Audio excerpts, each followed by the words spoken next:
Ciao e benvenuto su Broken Husband, iscriviti al canale.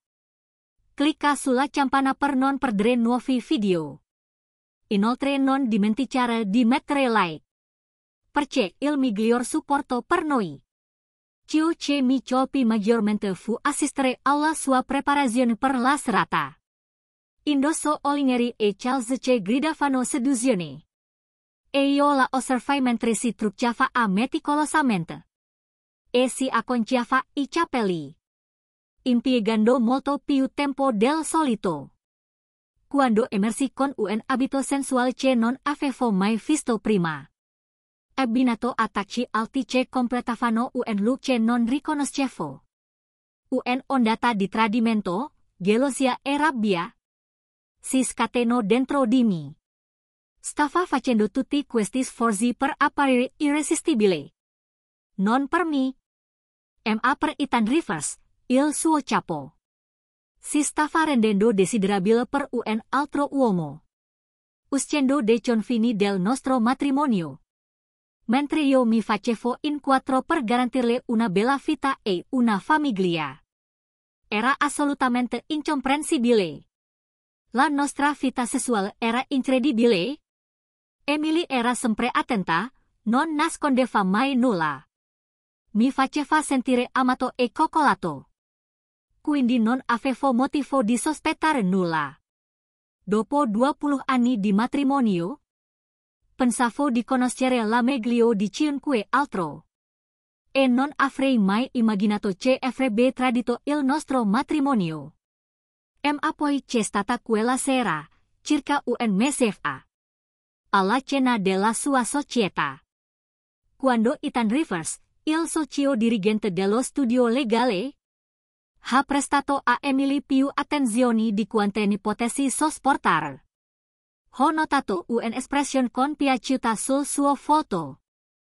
Quando mi ha guardato, dopo aver ballato con mia moglie.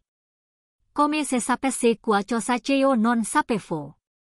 Quel sorrisetto mi ha irritato e il disagio che provavo si è intensificato. Quando ne ho parlato con Emily il giorno dopo. La sua immediata difesa di lui, cercando di convincermi.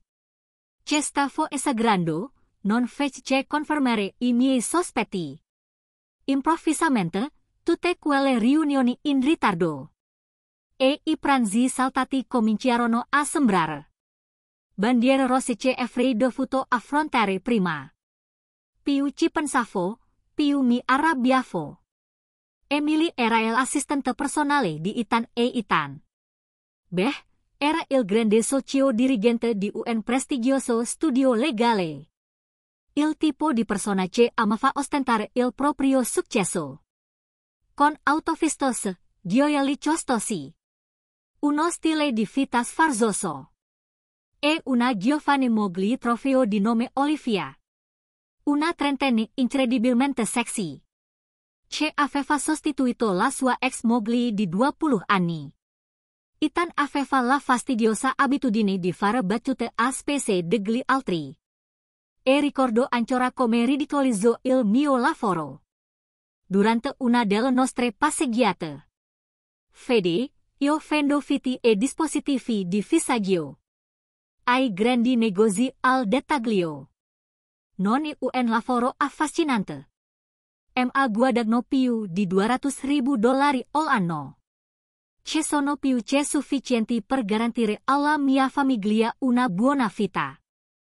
Ho dato a Emily tutto ciò che desiderava.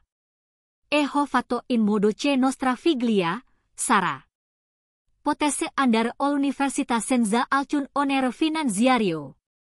Sarah era al secondo anno. Vivevamo in una bella comunità. Circondati da buoni amici. E godevamo di uno stile di vita confortevole. Certo, non era un dirigente di alto livello. Che guadagnava $1 milione all'anno come Ethan. Ma pensavo che fossimo felici. O almeno, questo è ciò che credevo. Ma quella sera, quando decise di prendere in giro il mio lavoro. Davanti a mia moglie e agli altri. Non fu solo la sua arroganza a farmi arrabbiare. Fu il modo in cui Emily lo difese. Dopo che avevo espresso la mia frustrazione per essere stato umiliato. Allora, Tommy, come fa con i dadi e i bulloni? Deve essere uno spasso lavorare ogni giorno da Home Depot. Sogginio. Quando enam di Emily ridere, mi ribolli il sangue. E mi andai senza dire una parola. A suo marito, Emily mi cercò per chiedermi cosa ci fosse. Che non andava. Ma quando gli e lo dissi. Si limitò a spazzare via la cosa. O tesoro, sta solo scherzando.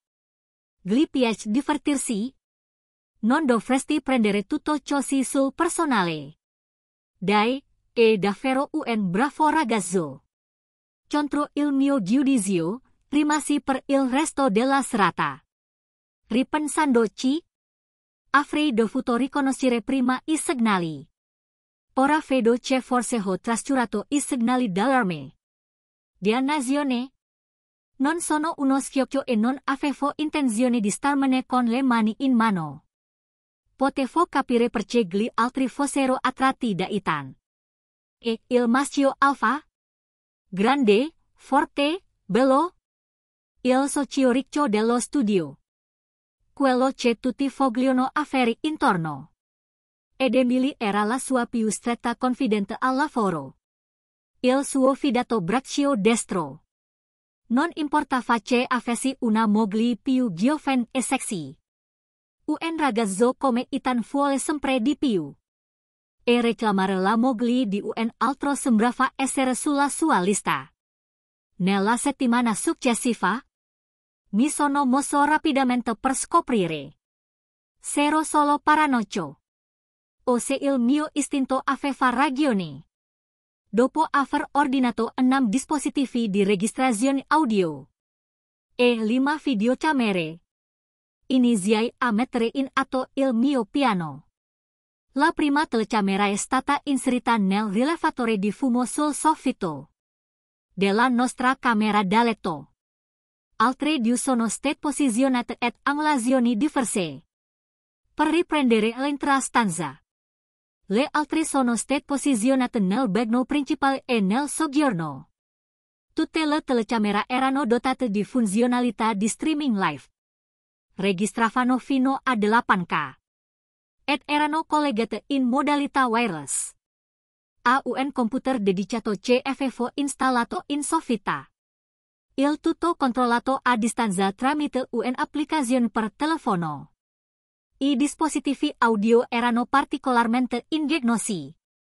Uno era nascosto all'interno di una penna. Che ho posizionato accanto al telefono della cucina. E un altro era discretamente nascosto nella sua auto. Ho anche nascosto dei dispositivi di registrazione nelle sue 3 borse preferite. E uno dietro il nostro letto. Con questa configurazione, potevo catturare almeno il 90% delle sue conversazioni e qualsiasi attività in casa. Un senso di terrore inconfeva su di me. Mentre mi preparavo per un viaggio di lavoro la settimana successiva. Come al solito, Emily è stata affettuosa. Ciulando il mio mondo all'etto proprio. Come faceva sempre prima del mio viaggio. Ha iniziato con tanti baci e parole dolci. Dicendomi quanto mi amava e mi desiderava. La sua vicinanza e il suo affetto erano cose che ho sempre apprezzato. E lei non mancava mai di farmi sentire amata.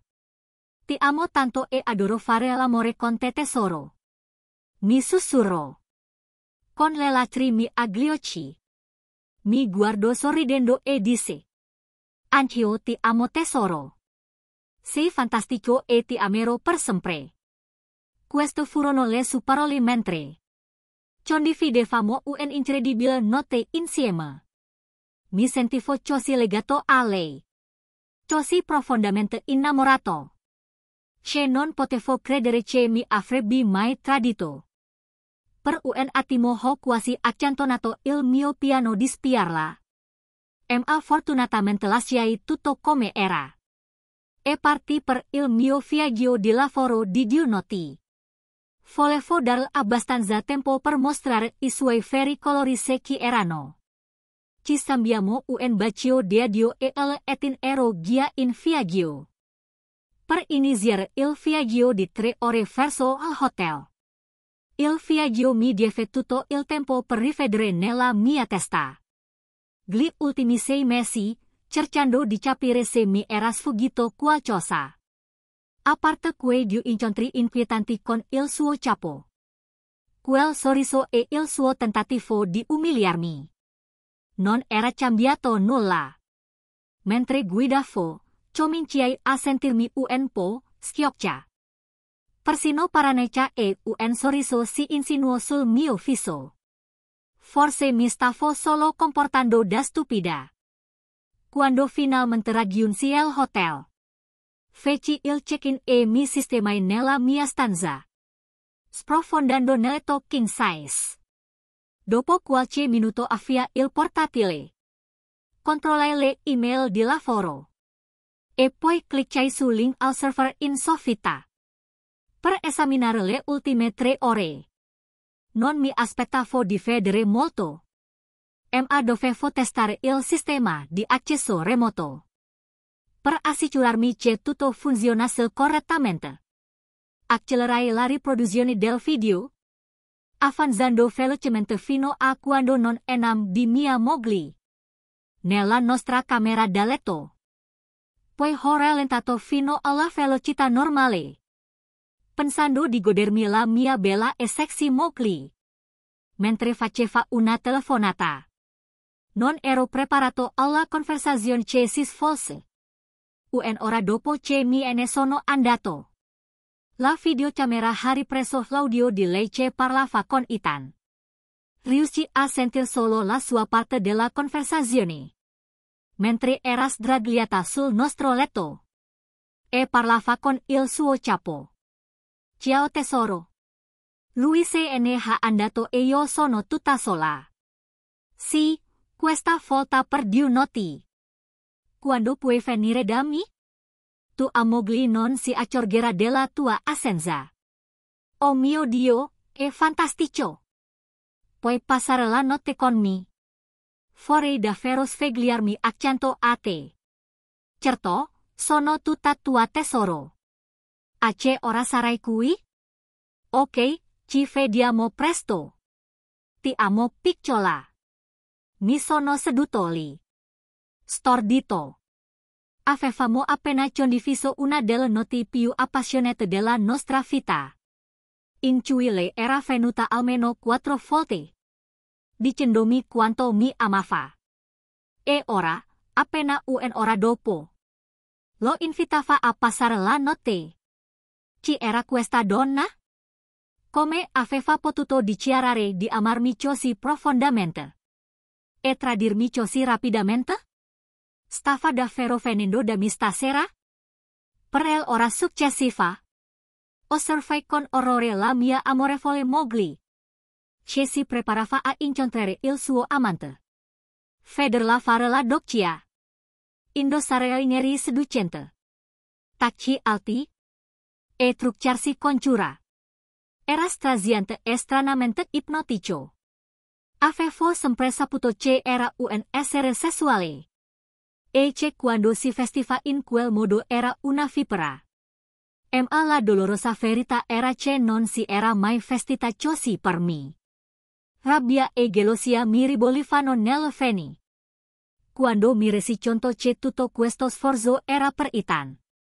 Non per il suo fedele marito. Era troppo da accettare. Ethan si sarebbe davvero presentato stasera. O si trattava di una sorta di malinteso? La risposta a questa domanda arrivò pochi minuti dopo. Quando suonò il campanello. E vidi in tempo reale Ethan entrare in casa mia. E baciare profondamente Emily. proprio davanti alla telecamera. In grandi il loro bacio. E mi venne il volta stomaco per la prima volta quella sera. Wow tesoro! Sei incredibile con quel vestito. Non vedo l'ora di strappartelo di dosso. E di fare l'amore con te per tutta la notte? Disse, sorridendo a Emily con quel sorriso ampio e soddisfatto. La vista di loro due insieme mi fece infuriare. Ma quella furia si trasformò rapidamente in un dolore schiacciante. Quando la vidi prendere la mano di lui e condurlo nella nostra camera da letto. Il dolore si acuito quando l'ho vista spogliarlo, riflando il suo corpo forte e muscoloso e I suoi addominali assai pesi. La guardavo consumata dalla gelosia, dalla rabbia e da un contorto senso di ammirazione per quel bastardo. Dopo la seconda crisi di vomito, mi costrinsi a guardare e ad ascoltare mentre facevano sesso. Per l'ora successiva, sapevo, senza dubbio, che il mio matrimonio era finito e non avrei dovuto lasciarmi condizionare. Ma la loro conversazione successiva fu la parte più straziante della serata. Mentre giacevano l'uno nelle braccia dell'altra, lui iniziò a parlare. Allora, tuo marito via per qualche notte. Questo significa che sei tutta mia. Per I prossimi 2 giorni. Sono così felice che tu possa passare la notte piccola. Sai che da tanto che desidero svegliarmi accanto a te. Adoro stare con te, Ethan. E non vedo l'ora che tu mi prenda ancora. E ancora per tutta la notte. Mentre il mio marito si fa il culo. Che idiota. Si gentile, Ethan. Glifoglio bene et un bravomo. Allora, perché mi permetti di fare sesso con te? Ethan? Sei l'uomo più sexy che conosca. E adoro il nostro sesso. Ma siamo entrambi sposati. E dovremmo solo goderci il tempo che abbiamo insieme. E lo dico.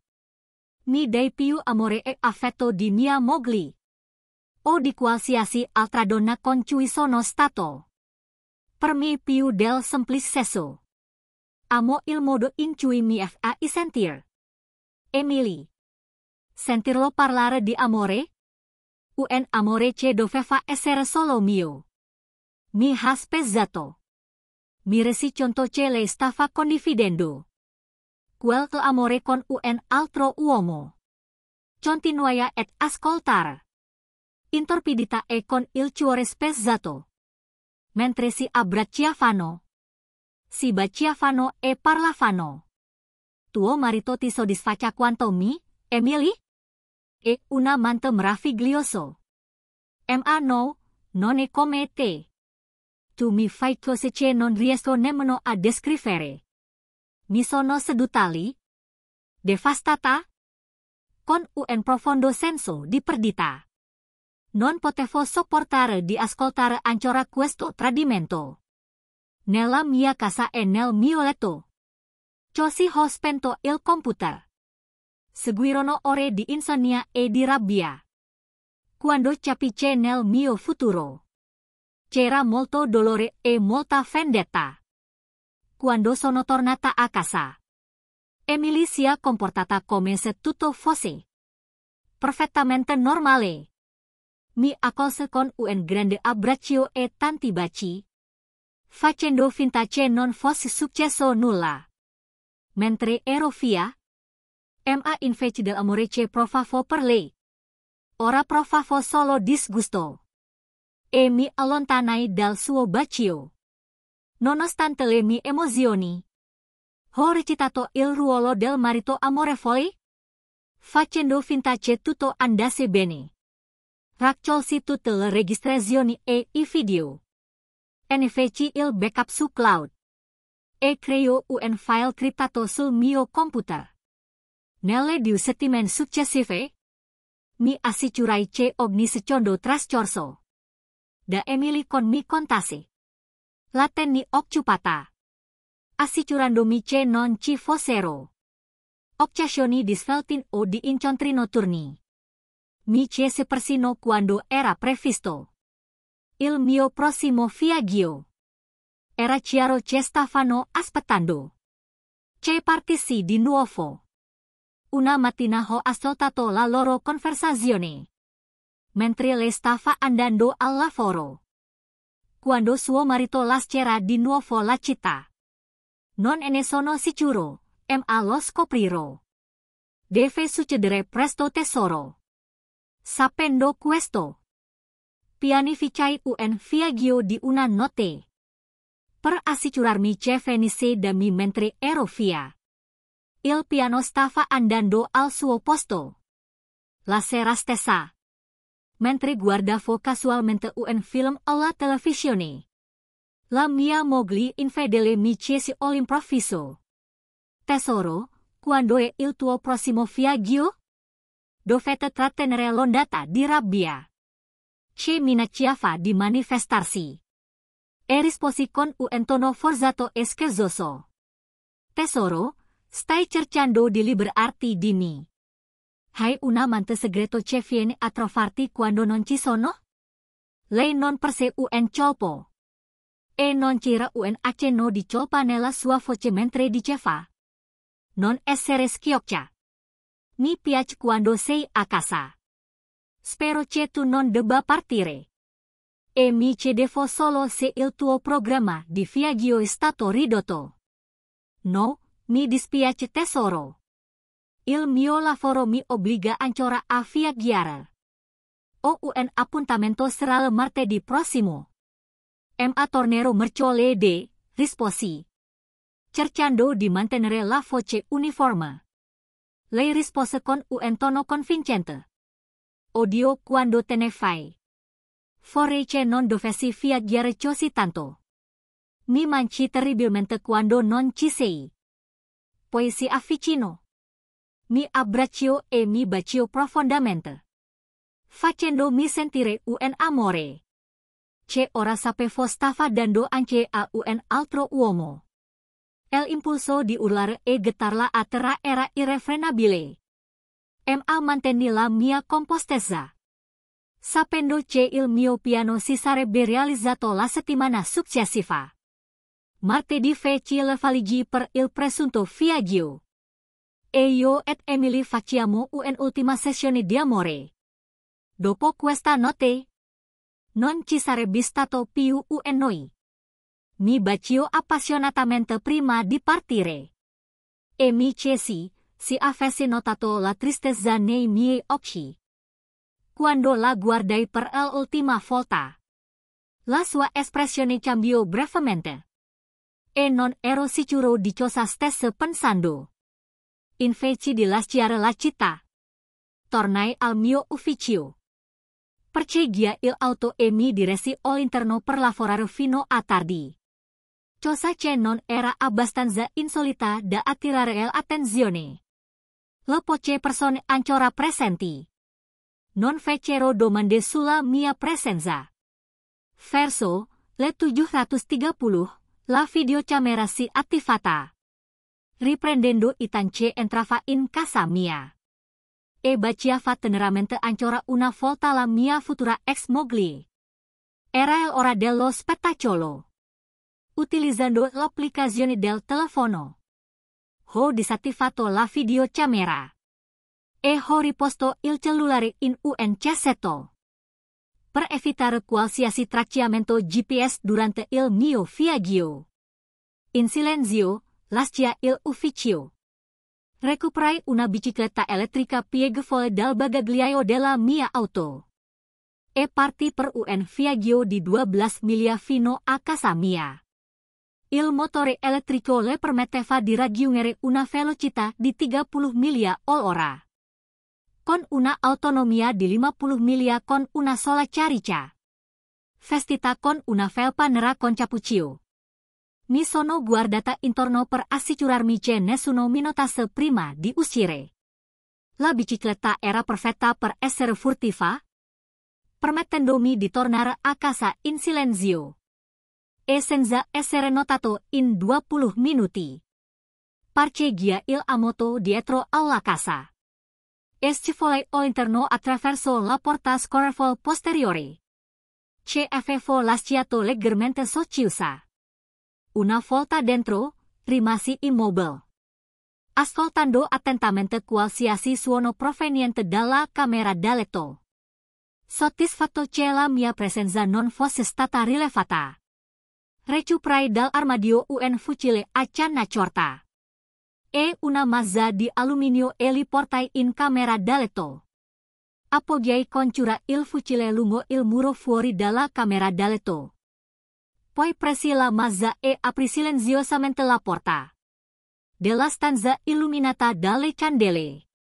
Facevano così tanto rumore che non si accorsero di nulla mentre percorrevo il breve tratto fino al letto. Senza esitare, sferai un colpo potente al lato della testa di Ethan. Il tonfo sordo del metallo che incontra la carne. Fu soffocato dal pesante tonfo della bestia di 250 kg. Che si abbatteva sul pavimento. Mentre si accasciava a terra.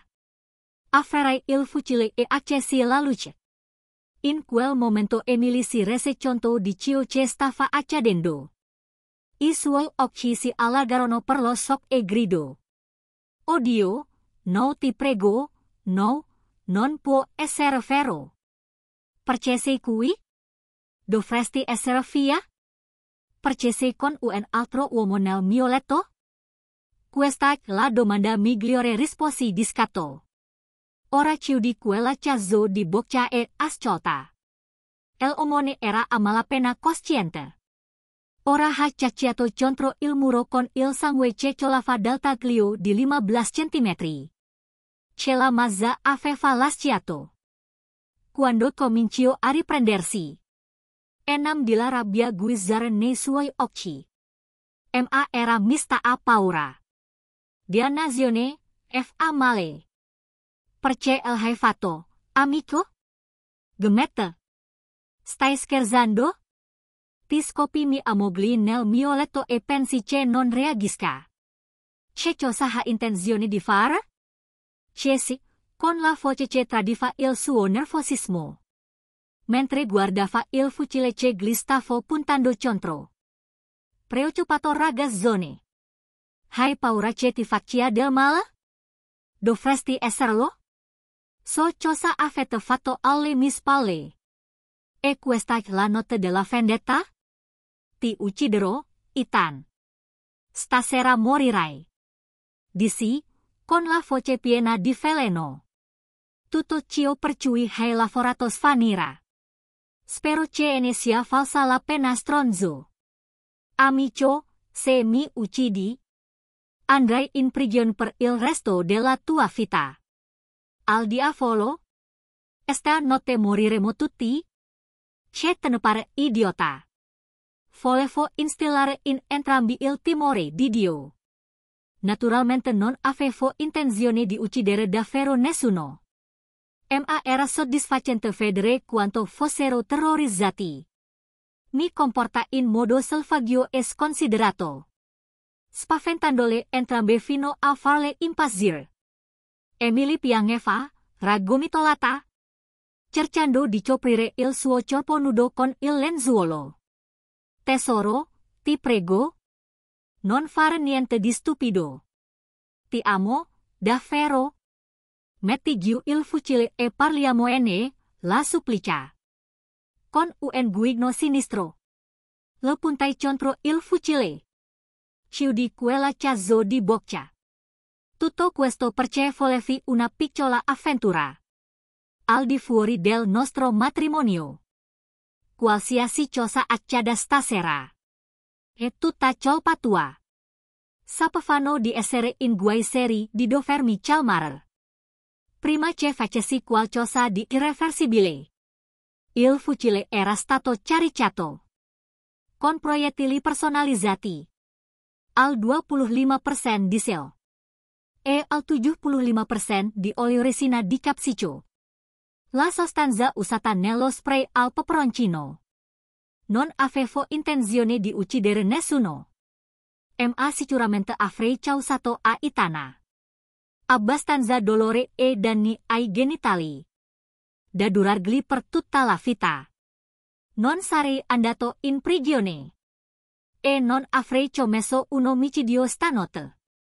Ma loro non lo sapevano e io volevo spaventarli così tanto che non avrebbero mai dimenticato questa notte.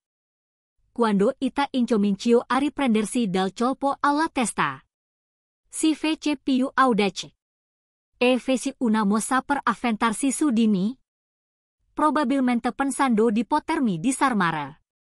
Avevo aspettato questo momento. Non appena si affacciò, esponendosi. Premetti il grilletto del primo colpo. L'esplosione fu assordante. Ma le sue urla furono ancora più forti. Si artigliava il viso incapace di vedere e di respirare. Con I polmoni che bruciavano mentre asimava in cerca di aria. Il dolore doveva essere insopportabile, peggiore di qualsiasi cosa avessi mai provato. Dopo alcuni minuti passati a guardarlo con torture, si esanguinare. Didi all'omoni un forte calcio per farlo riprendere, tenendo gli occhi fissi sulla mia futura ex moglie. Ascoltate tutti ed io, specialmente tu, mia moglie traditrice, dissi freddamente. Tra pochi minuti me ne andrò. Porträtta questo rifiuto al pronto soccorso. Prima che muoia di sanguato. Non chiamerei il 911. Al contrario, trascinerai il suo misero culo in macchina e lo porterai tu stesso in ospedale. Non direi a nessuno cosa è successo veramente. O che io sono coinvolto in tutto questo. Anzi, direi a chiunque te lo chieda che non avevo idea della vostra piccola relazione. Se uno di voi doveva un passo falso e mi nomina ai video, le registrazioni audio e le foto che ho raccolto saranno inviati direttamente alla moglie di Ethan e a tutti I soci dello studio. Inoltre, tutti quelli che conoscete riceveranno un link a un sito web che ho creato con oltre 2 ore di schede di sesso. Non mi interessa quali bugie inventerai per I poliziotti. Ma meglio che il mio nome non venga fuori. E che tu insista sul fatto che non sapevo nulla di nulla. Continuai con voce ferma e decisa. Non la licenzierai nemmeno tu, Ethan. Avrà bisogno di quel lavoro quando il divorzio sarà definitivo. E se uno di voi verrà a cercarmi, o se lei si opporrà al divorzio, mi assicurerò che tutto venga fuori. A questo punto, non importa chi viene bruciato. Ora portatelo all'ospedale prima che muoia di sanguato. E ricordate quello che ho detto. Uscì dalla casa nello stesso modo in cui ero entrato, aggiustando la serratura e chiudendo la porta dietro di me. Misi la mazza e il fucile in una sacca. La misi a tracciola e mi allontanai silenziosamente. Durante il viaggio di ritorno al mio ufficio, gettai la mazza e il fucile in diversi punti del fiume. Poi, mi tolsi quanti chirurgici che indossavo e mi ne disfeci prima di tornare in ufficio. Tornato in ufficio, ho riposto la moto in macchina e sono tornato alla mia scrivania per le pukul 21. Dove ho salutato con disinvoltura alcuni dipendenti del IT che stavano lavorando fino a tardi. per quanto ne sapevano tutti. La mia auton era mai uscita dal passeggio. E io ero rimasto alla mia scrivania per tutta la sera. Se mai mi avessero accusato, sarebbe stata la loro parola contro la mia. Senza alcuna prova a sostegno. Ita è stato operato più tardi quella sera. Hanno dovuto razzargli la testa per ricucire lo squarcio di i team polizia. E ha subito una commozione cerebrale a causa del colpo. La storia che ha raccontato alla polizia. E che l'ultima cosa che ricordava era che stava tornando a casa con alcuni documenti per il suo assistente personale. E poi si è svegliato improvvisamente in ospedale. Sosteneva di non ricordare di aver visto nessuno. O di essere stato colpito? Tenne la bocca chiusa, sapendo che avevo il potere di rovinargli la vita e la carriera. Emily era distrutta e non disse una parola su ciò che era realmente accaduto. Alla polizia disse solo di aver sentito uno sparo, di aver trovato Ethan a terra e di averlo portato di corsa all'ospedale. Perché non pensava ci fosse tempo per aspettare un'ambulanza. Nessuno dei due ha saputo spiegare perché fosse nudo. Ed entrambi si sono attenuti alle loro storie. Ma la moglie di Ethan non ha creduto alle sue bugie. E questo è diventato presto un grosso problema per lui. Il pomeriggio successivo ha trascorso il tempo a rimuovere l'apparecchiature di sorveglianza, a caricare tutto su un server cloud crittografato e a gettare l'attrezzatura. Tutte le prove che sapevo della loro relazione erano ora al sicuro nel cloud. Emily entrò verso le 18 e mi trovò in salotto con una bottiglia del mio miglior whisky in mano. Mi sedetti in silenzio mentre lei prendeva posto di fronte a me sul divano. Sembrava distrutta, completamente sconfitta. Non avevo mai visto così. E per un breve momento provai un guizzo di pietà per lei. Ma poi, con le lacrime che le rigavano il viso, finalmente cedette e cercò di spiegarsi. Tommy, so che quello che hai visto è stato orribile. Ma devi capire che non ero innamorato di lui. So come sembretto e so che quello che ho detto deve averti ferito. Ma tu mi conosci e dopo il sesso avevo bisogno di quelle gambe. Tutto quello che ho detto era per te, nel mio cuore. Era sempre per te tesoro.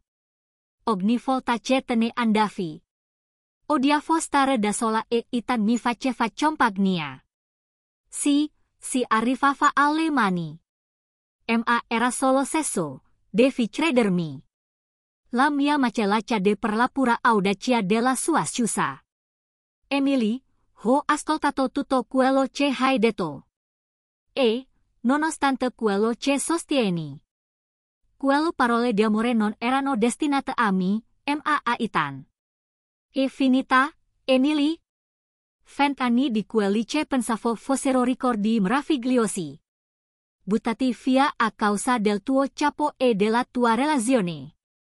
Entrambi dovremo convivere con le conseguenze delle tue azioni per il resto della nostra vita. Quindi, grazie per tutto il dolore e la sofferenza che mi hai causato. Lo conserverò per sempre, aggiunsi, grondante di sarcasmo. Che cosa facciamo adesso? Chiesi, mentre le lacrime le scendevano sulle guance. Beh, abbiamo chiuso, questo è certo. Non capirò mai come hai potuto farmi questo o perché? Dovrò conviverci per sempre. Non posso perdonare quello che hai fatto. Ma manterrò la mia promessa e non rivelerò la tua infidelità. Sara e i tuoi genitori non sapranno mai che tipo di persona sei diventata. Ti lascerò spiegare perché stiamo divorziando. Ma lascia che ti avverta. Non osare dipingermi come il cattivo. Se lo fai, finirà male per te. Perché mi assicurero che tutti sappiano che non sei altro che un adultera traditrice.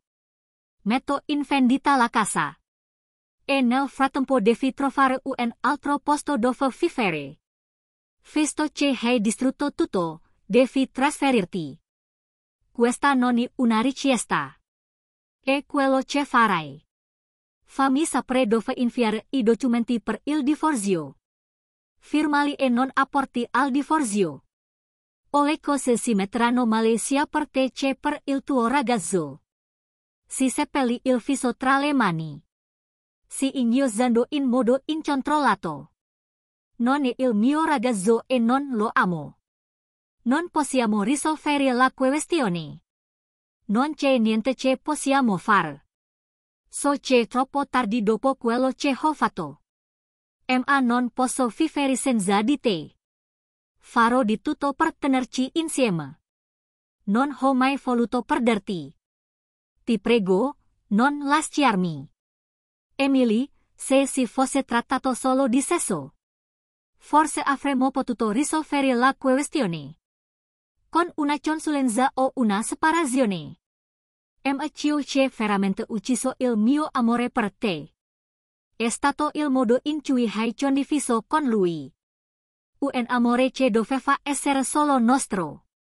Le parole che gli hai detto hanno distrutto tutto quello che avevamo. Tutto quello che ho sempre provato per te. No, non dimenticherò mai, e ne perdonerò il tuo tradimento. E non voglio più vederti, e ne parlarti. Una volta concluso il divorzio. Sarai fuori dalla mia vita per sempre. Nonostante avesse implorato il perdono per diverse ore. Emily se ne andò la mattina dopo. E rimase con I suoi genitori fino alla vendita della casa. Nella settimana successiva la polizia mi interrogò. Cercando di farmi ammettere il mio coinvolgimento. Assunsi un avvocato e mettemo in chiaro che a meno che non avessero prove che mi collegassero all'incidente. Non avrei risposto ad altre domande senza un mandato. Senza prove e con il mio alibi solido.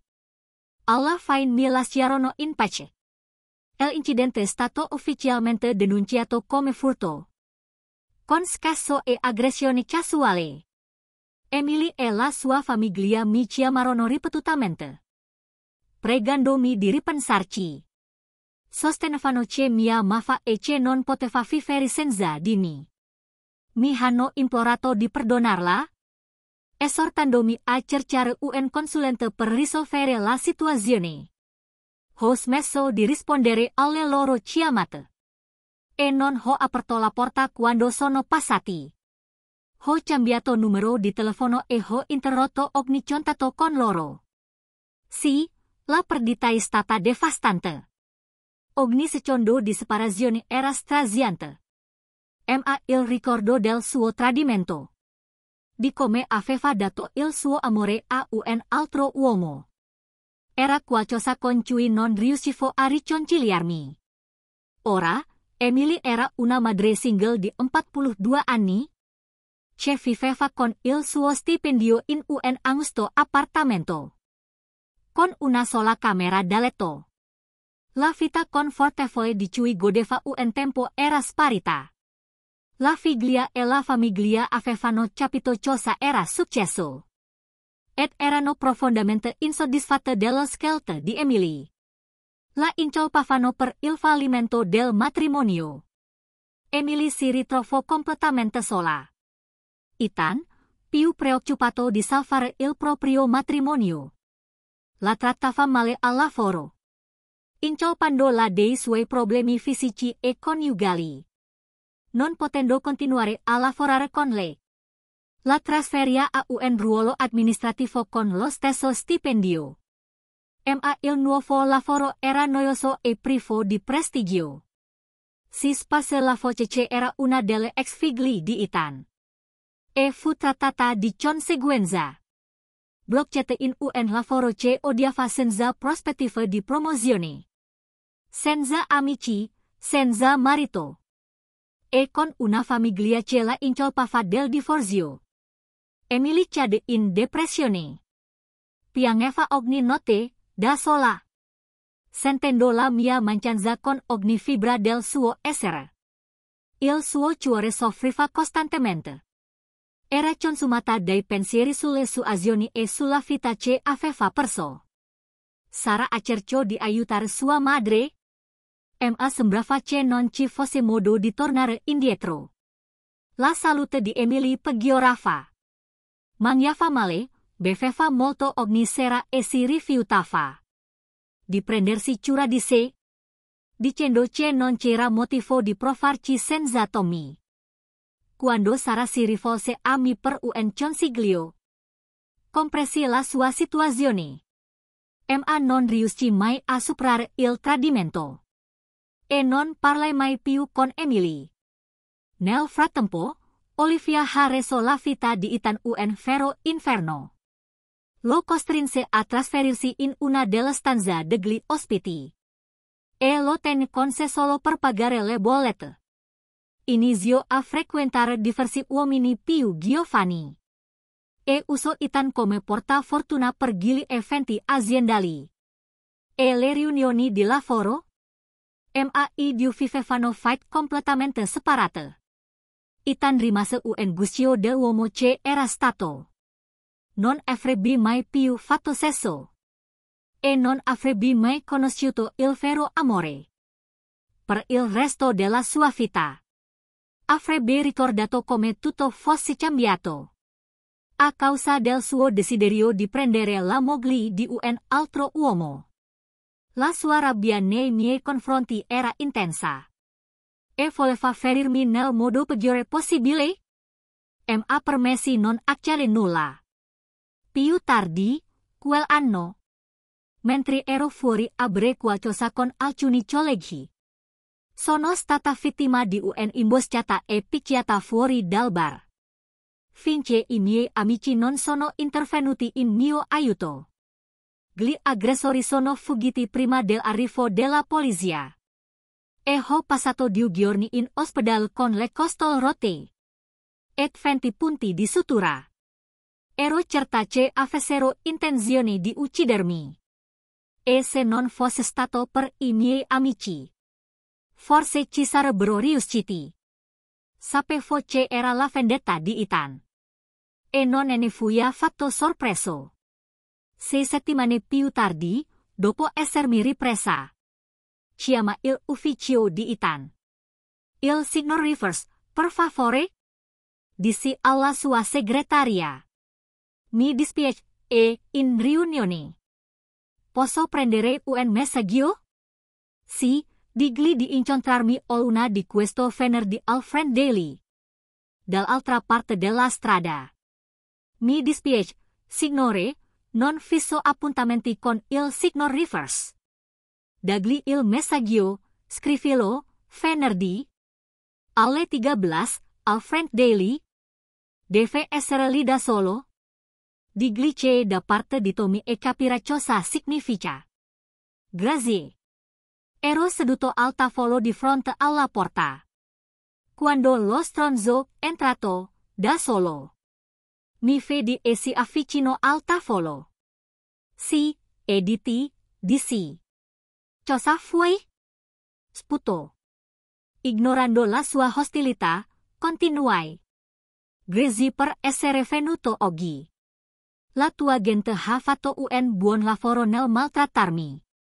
Ma sfortunatamente per te non ha finito il lavoro. Dal momento che non hai ascoltato il mio avvertimento di fermare qualsiasi vendetta contro di me o la mia famiglia, mi hai costretto ad agire. Gli porsi un pezzo di carta piegato. Ecco un link a un sito web creato apposta per te, stronzo. Non disturbarti a cercare di spegnerlo. È ospitato in Siria con 3 server di backup in luoghi diversi. Non rintracciabile. In altre parole, sei fottuto. controlla quando torni in ufficio. Ho cancelato il volto di Emily perché non merita di pagare per i tuoi peccati. Ha già sofferto abbastanza. Ma dopo aver guardato il sito Foglio che pensi a come reagirà la tua azienda? A come si sentirà a tua moglie? A come ti vedranno i tuoi figli, i tuoi amici e la tua famiglia?